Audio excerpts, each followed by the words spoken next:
Ces précautions comportent l'hygiène des mains, l'hygiène respiratoire, le port des équipements de protection individuelle. Donc, dans ce cas d'espèce aussi, c'est selon le risque d'éclaboussure et d'autres contacts avec des matières infectées. La sécurité des injections et des rites funéraires. C'est très important parce que la maladie, malheureusement, a eu à se propager dans certaines régions de la Guinée. Suite à ces rites funéraires, les gens ont eu à manipuler les cadavres pour dire adieu à leurs parents, à leurs proches, et sans s'en rendre compte, ils se sont auto-infectés de cette maladie.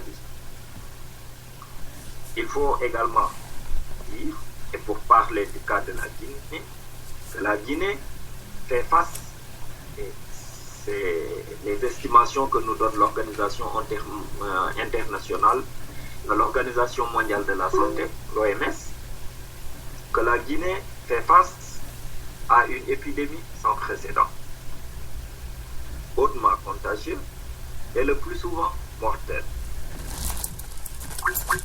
Et 2 cas ont été également confirmés au Libéria voisin. Et pour la Guinée, depuis janvier, en réalité, c'est depuis janvier que ce pays, frontalier avec le Sénégal, avec le Mali, est en proie à une épidémie de fièvre hémorragique qui a tué à peu près, dans un premier temps, 72 personnes sur les 122 cas suspects qui ont été dénombrés jusqu'au 29 mars dernier. Sur ces cas suspects, 22 ont été confirmés positifs, malheureusement, aux fièvres hémorragiques virales,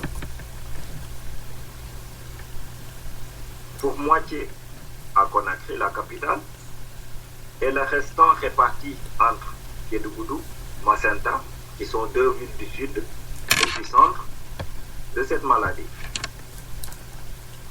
Il faudra également dire que des cas suspects, dont certains mortels, ont été signalés au Libéria, en Sierra Leone, et c'est des pays voisins de la Guinée. Au total, dans ce cas d'espèce, 7 échantillons ont été prélevés sur des malades adultes en Guinée, dans le district de Foya, et dans la région de Lofa, au nord du Libéria. Ces prélèvements ayant été examinés, malheureusement, se sont révélés positifs au virus Ebola.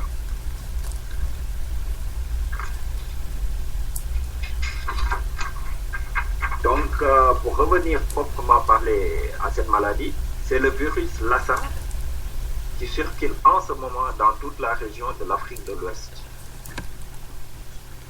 Et cette information nous a été confirmée par Sylvain Bez, qui est le directeur du Centre national de référence des fièvres hémorragiques virales, et ce centre est basé à Lyon, en France. Et c'est lui qui a posé le diagnostic de l'Ebola en Guinée. Nous devons également reconnaître que c'est la première fois qu'une maladie qui affecte la Guinée a lieu en Afrique de l'Ouest. Le seul moment où on a entendu vraiment parler d'Ebola en Afrique de l'Ouest, c'était en 1994 en Côte d'Ivoire, lorsque le virus de type Thai Forest a été retrouvé chez des chimpanzés. Mais on n'avait jamais observé d'épidémie dans toute cette région. Pour le cas de la Guinée, la maladie a été d'abord confinée en Guinée forestière et malheureusement aussi, elle a fait l'objet de fausses alertes. Et c'est les rumeurs qui ont propagé ces fausses alertes. Et ces fausses alertes et cette rumeur se sont déplacées de la Guinée jusqu'au Canada. Dans la seule capitale guinéenne, des tests effectués sur place avec l'appui des équipes de l'Institut Pasteur de Dakar et de celui de Lyon se sont dans un premier temps révélés négatifs. Mais malheureusement, depuis, la donne a changé. Donc, à partir du 25 mars, le virus est signalé au Libéria, avec dans un premier temps 6 cas, dont 5 mortels. Et après, en Sierra Leone, 2 cas, dont 1 mortel. Et dans ces deux pays, les victimes revenaient tous de la Guinée. Plus tard, à partir du 27, toujours du mois de mars, alors que les autorités guinéennes pensaient que la situation était sous contrôle et que le pic, ce que les spécialistes appellent le pic, était presque atteint, 5 cas se sont finalement confirmés à Conakry. Et n'oublions pas que Conakry, c'est une ville qui compte à peu près 2 millions d'habitants. Ce qui fait que quand le pic s'est confirmé et que la capitale de la Guinée a été atteinte, les pays voisins ont été sur le qui-vive, notamment le Mali, le Sénégal et la Côte d'Ivoire qui ont activé leur système de surveillance. Ce système de surveillance s'appelle système de surveillance épidémiologique et ont commencé à déconseiller tout déplacement essentiellement dans la zone épidémique.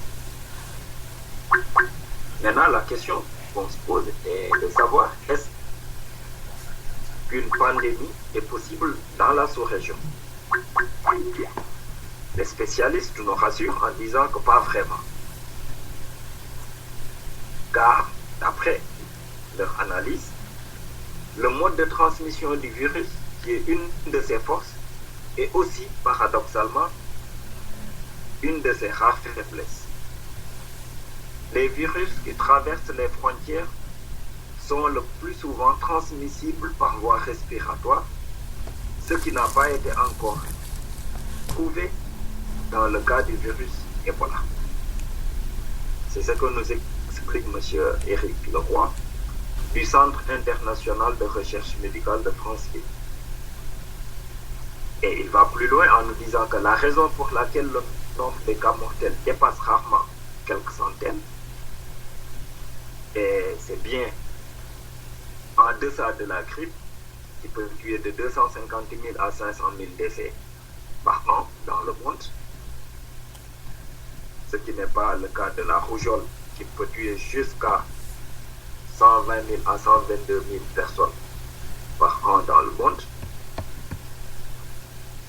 La fièvre de Lassa, qui peut tuer jusqu'à 5 000 personnes essentiellement en Afrique de l'Ouest.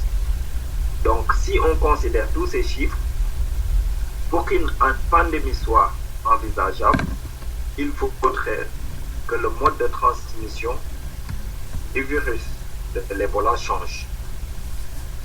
Mais les spécialistes nous disent également que cette hypothèse n'est pas toutefois à exclure.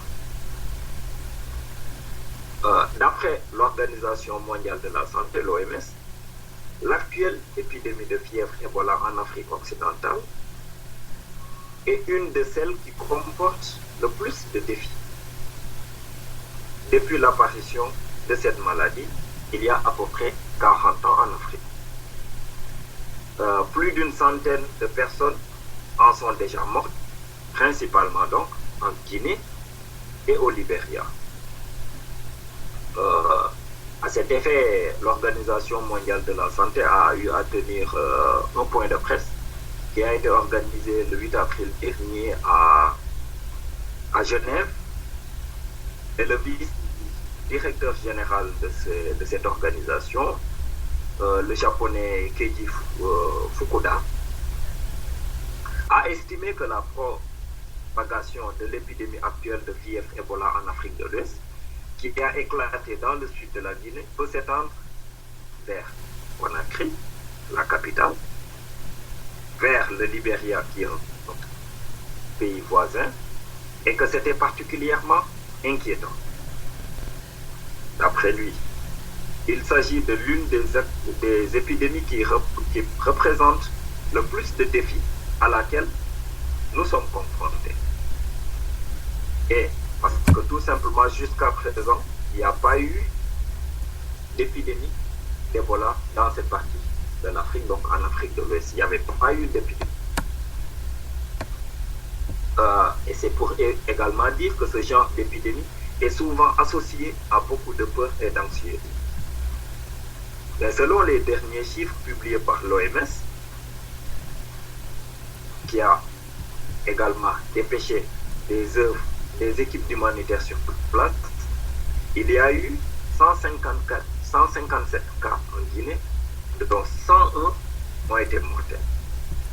67 cas ont été confirmés par des analyses en laboratoire.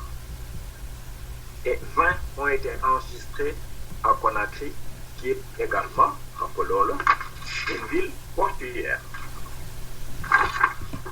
Au Libéria voisin, il y a eu 21 cas, donc 10, dont 10 ont été mortels. Sur les 10 mortels, 5 ont été confirmés par un laboratoire. Il y a également eu des cas en Sierra Leone, et ces cas touchaient des personnes soupçonnées d'avoir contracté la maladie en Guinée. Toujours dans la sous-région au Mali, il y a eu 9 cas suspects, mais 2 tests se sont révélés négatifs.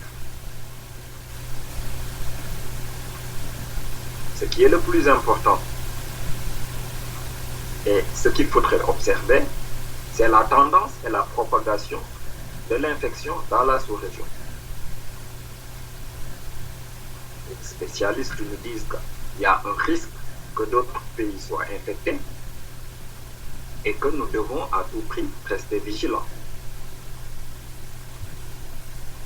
Ces développements qui inquiètent les différentes capitales de l'Afrique de l'Ouest, confrontées pour la première fois à une flambée de cette ampleur, contrairement en Afrique centrale. Cette maladie était beaucoup plus connue en Afrique centrale et cette partie du continent a connu plusieurs épidémies malheureusement meurtrières. Donc, dans le cas de l'Afrique de l'Ouest, différents pays, dont les voisins de la Guinée, ont déployé des équipes sanitaires à leurs frontières et mènent des campagnes de sensibilisation et de prévention. Pour prendre un exemple patent, le Sénégal a pris des dispositions étant un pays frontalier de la Guinée. Et le mardi dernier, la ministre sénégalaise de la Santé a pu tester le dispositif de prévention qui a été mis en place au niveau du port de Dakar et au niveau de l'aéroport. Et c'est ainsi que Madame le ministre nous disait qu'un dispositif de lutte contre la fièvre hémorragique a été mis en place depuis plusieurs semaines. Et ce dispositif concerne donc une surveillance épidémiologique accrue, des réunions de coordination régulières au niveau du ministère et des différents services, le déploiement d'équipes sanitaires, l'arraisonnement de navires venant des pays touchés par l'épidémie, la mise en place d'aires d'isolement de cas suspects et des messages d'information. Parce qu'il ne faut pas l'oublier, des milliers de touristes venant principalement d'Europe séjournent chaque année au Sénégal. Et donc, l'arrivée de ce virus serait très néfaste pour l'économie. Pour l'instant, aucun cas suspect ou confirmé n'a été signalé à Dakar et qui avait fermé ses frontières depuis le 30 mars avec la Guinée pour empêcher toute contamination. Ce même dispositif a été constaté également aussi en France. Et d'après des informations qui ont été fournies par le journal Le Parisien, la Direction générale de la santé a décidé de renforcer des mesures de sécurité pour l'accueil Les passagers en